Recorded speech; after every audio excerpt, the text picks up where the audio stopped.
Bom, sabe quando você ama tanto aquela pessoa, mas tanto que você não consegue tirá-la da sua cabeça? Então, só que você tem um sentimento tão forte por ela que quando você consegue conquistar aquela pessoa, quando você consegue ter aquela pessoa nos seus braços, você simplesmente perde por culpa sua.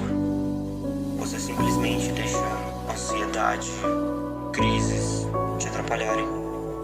E, bom, foi o que eu fiz. Eu machuquei a garota que eu amava por bobagem, por ansiedade. E eu só não quero mais ter que pensar nisso, só queria esquecer.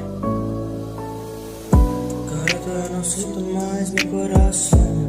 Pra lembrar quando segurava sua mão.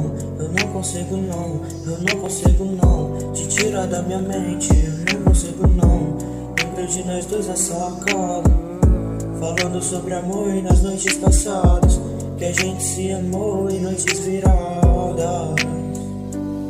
Mas garota, hoje eu tô na mesma sacada, pensando em pular pra não te ter mais. Eu vivo em sofrimento demais, isso é dor no meu coração, não me dói demais.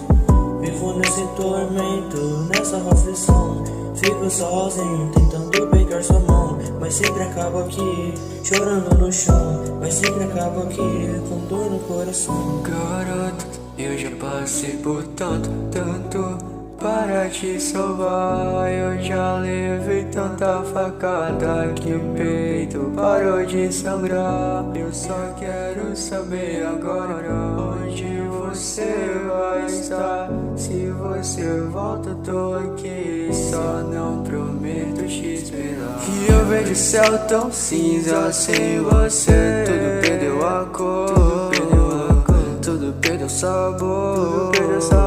Eu tô triste, eu tô, então volta por favor. Baby, teu olhar me canta, lembro de você a cada canto que eu vou, cada canto que eu vou.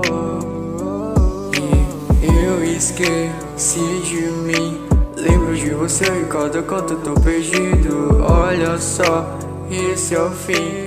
O culpado disso é a porra do teu sorriso, que me faz imaginar a vida com você. Mas eu sei que isso agora eu nunca mais vou ter. Então eu não coloco a culpa em nós.